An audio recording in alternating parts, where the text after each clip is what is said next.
आज हमारा टॉपिक है स्ट्रीम ऑफ कॉन्शियसनेस। आज हम इसकी डेफिनेशन, इसकी विशेषताओं को और स्ट्रीम ऑफ कॉन्शियसनेस और इंटरनल मॉडल के बीच में अंतर को जानेंगे। तो सबसे पहले जानते हैं कि स्ट्रीम ऑफ कॉन्शियसनेस है क्या। देखिए, स्ट्रीम का मतलब होता है धारा, कॉन्शियसनेस का मतलब होता है सचेत, किसी चीज़ के प्रति जागरूक होगा। तो यानी हमारे मन में जो विचारों की जो धारा है उसके प्रति जागरूक होंगे।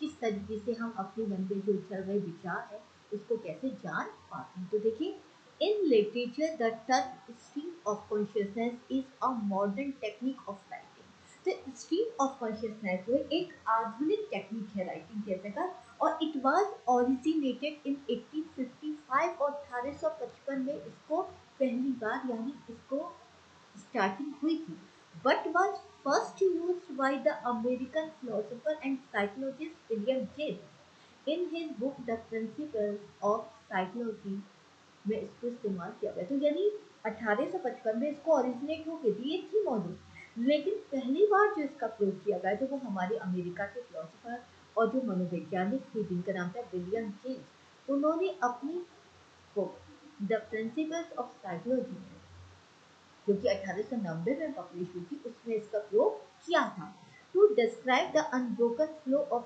Thought and awareness of the waking mind.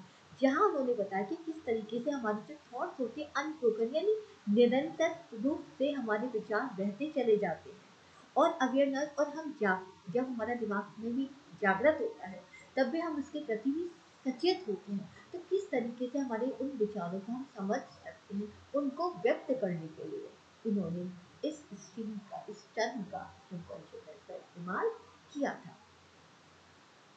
Stream of consciousness expresses in words the continuous flow of the characters, unspoken thoughts and feelings in the mind। तो जो stream of consciousness है वो व्यक्त करता है वर्ड्स यानी वो शब्दों में व्यक्त करता है, किस चीज को शब्दों में व्यक्त करता है, the continuous flow of the characters, unspoken thoughts and feeling. यानी जो हमारा कैरेक्टर है, हमारी जो स्टोरी जो हम लिख रहे हैं, जिसमें जो पात्र है उसके जो विचार हैं और जो भावना है उसके मन में चल रही है, वो बोलता नहीं है, लेकिन हम वो बिना बोले भी उसके शब्दों को, हम उसके विचारों को शब्दों में लिख देते हैं। यही काम किसका है? स्ट्रीम ऑफ कॉन्शियसनेस का काम है। Thoughts and feelings flow like a river. और ये जो विचार और जो भावना होती है हमारे माइंड में एक नदी के समान बहती रहती है। In this manner this term focuses on the internal views of the mind of the character. इस तरीके से जो हमारा कैरेक्टर है उसके माइंड में जितने भी अंदर ही अंदर जो सोच रहा है, जो भी विचार चल रहे हैं, ये टर्म उसी चीज पर फोकस करती है, उसी चीज पर रोशनी डालती है। This means that the character thoughts and feeling flow freely from their mind.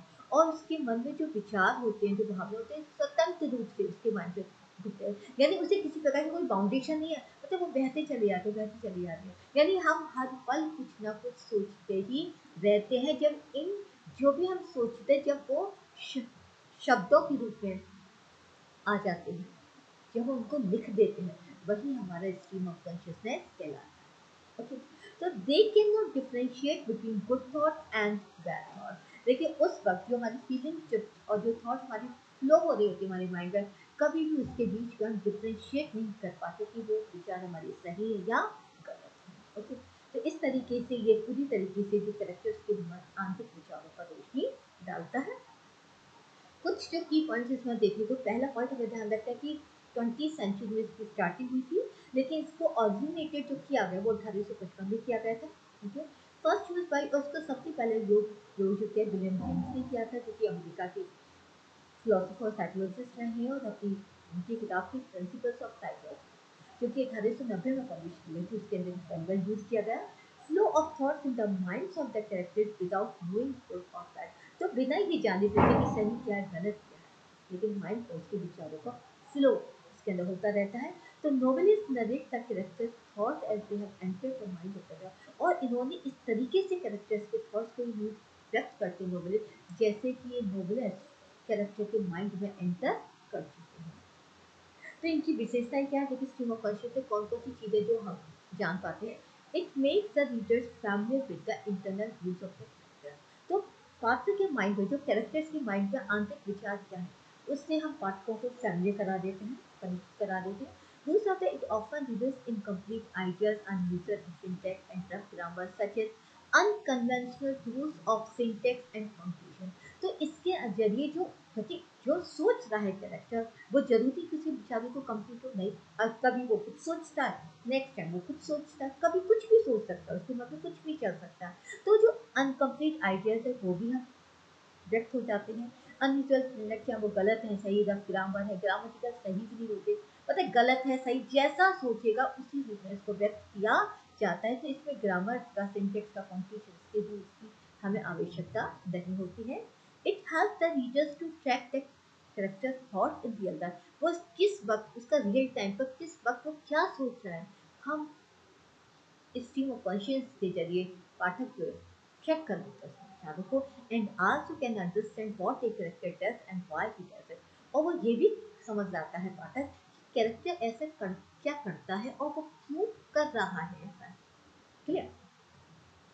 Next होता है it describe the continuous flow of unspoken thoughts और परसेप्शन ऑफ द कैरेक्टर। जो कैरेक्टर का जो सोच है, परसेप्शन भी हमें कंफर्म कर लेते हैं इसे, और यहाँ तक कि जो उसने शब्द नहीं कहे वो भी शब्द हमें समझ में आ जाते हैं, उसके मन में क्या चल रहा है वो भी जान जाते हैं।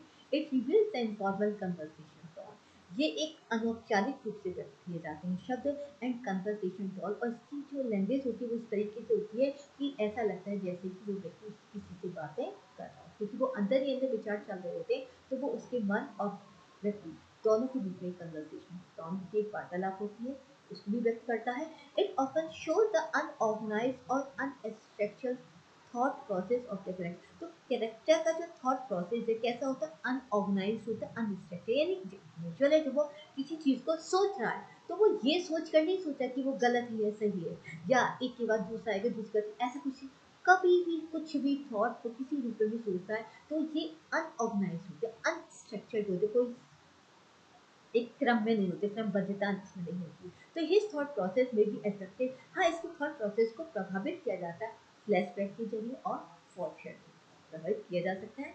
It has to understand the plot of the novel, तो नोवेल की जो भूमिका होती है हम उसको समझ जाते हैं। It contributes to the overall development of the plot, बल्कि हम ये कहेंगे कि प्लॉट का जो पूरा जो विकास होता है वो इसी के ऊपर ही आधारित हो जाए, पूरी तरीके से उसको सहयोग करता बनाने में।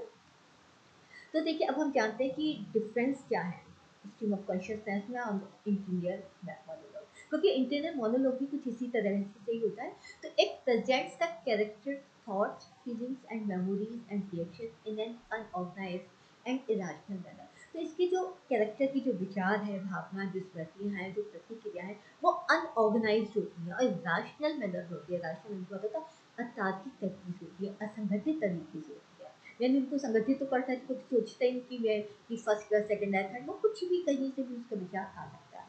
लेकिन इंटीरियर मोनोलॉग क्या होता है, present the characters thoughts feelings memories and reaction in organized and rational manner. लेकिन इसको संगठित तरीके से और रैशनल तरीके से प्रस्तुत किया जाता है, क्योंकि because the character has reunited all the thoughts feelings and memories through out the different events of life, क्योंकि उसके जीवन में जितनी भी अलग अलग घटनाएं होती थे उसमें उसको जो है संगठित करने का, क्रमबद्ध करने का, सीरियल वाइज करने का मौका मिल जाता है। तो स्ट्रीम क्वेश्चन में सीरियल वाइज नहीं होता, जबकि इसमें सीरियल वाइज होता है, ऑर्गेनाइज्ड है इंटीरियर मोनोलॉग के अंदर। तो नेक्स्ट है stream of consciousness, it does not maintain formal syntax vocabulary punctuation and presented by the third person. तो दूसरा पॉइंट ऑफ व्यू क्या होता है कि इसमें कोई फॉर्मेलिटी की जरूरत नहीं होती स्ट्रीम कॉन्शियसनेस में, क्योंकि ये नेचुरली फ्लो होता है थॉट्स का, और इसलिए कोई ग्रामेटिकल रूल्स की जरूरत नहीं होती, जैसा गलत है सही है, जिस तुमसे सोच रहे उसमें व्यक्त किया जाता है। हम नहीं सोचते कि इसमें ग्रामेटिकल रूल्स होना चाहिए, और इसको थर्ड व्यक्ति के द्वारा प्रूव किया जाता है, प्रस्तुत किया जाता है। लेकिन इंटरनल मोनोलॉग में जो होता है कि सिंटैक्स फॉर्मल जो वोकल होती है, इनका हम विरोध तो नहीं करते, लेकिन इस्तेमाल किया जा सकता है, क्योंकि उसको थोड़ा सा मौका मिल जाता है कि हाँ इसके बाद ये आ सकता है, इसके बाद ये आ सकता है, तो वहाँ पे वो करेक्शन भी किया जा सकता है। और इसको जो यूज़ करने वाला होता है, जो बोलने वाला होता है, वो एक फर्स्ट पर्सन के द्वारा ही व्यक्त किया जाता है। तो ये दोनों बेसिक डिफरेंस है दोनों के बीच में। तो देखिए अब इसको यूज़ करने वाले जो पायनियर से जो बेस्ट एग्जाम्पल हैं राइटर और इनकी डिक्शनरी, देखिए वो है जेम्स जॉयस है, विलियम फॉकनर है, वर्जीनिया वुल्फ है। तो जेम्स जॉयस की बहुत ही फेमस बुक है यूलिसीज, जो बोलिए, एंड विलियम फॉकनर की है light in August, the sound and the fuel, Virginia Woolf की to the lighthouse, Mrs चलो। तो ये जो बहुत ही फेमस बुक है और ये पूरी तरीके से स्ट्रीम ऑफ कॉन्शियसनेस का इस्तेमाल किया गया है। तो इस तरीके से जो स्ट्रीम ऑफ कॉन्शियसनेस होती है वो हमारे अंदर नए थॉट्स, नई फीलिंग्स, नए सेंसेशन को क्रिएट करती चली जाती है और ये धारा लगातार फ्लो होती रहती है, ये कभी फेल नहीं होती। तो इस तरीके से हम कह सकते हैं कि स्ट्रीम कॉन्शियसनेस है जो 24 आवर्स हमारे मध्य चली जाती है, जब हम इसको शब्दों में उतार देते हैं कागज पर। तो ये स्ट्रीम ऑफ कॉन्शियसनेस की टर्म का यही काम है। तो उम्मीद करती हूँ शायद आपको ये पसंद आ गया होगा and thank you for watching the video. और प्लीज़ अगर आपको पसंद आए तो लाइक और शेयर करना ना भूलें।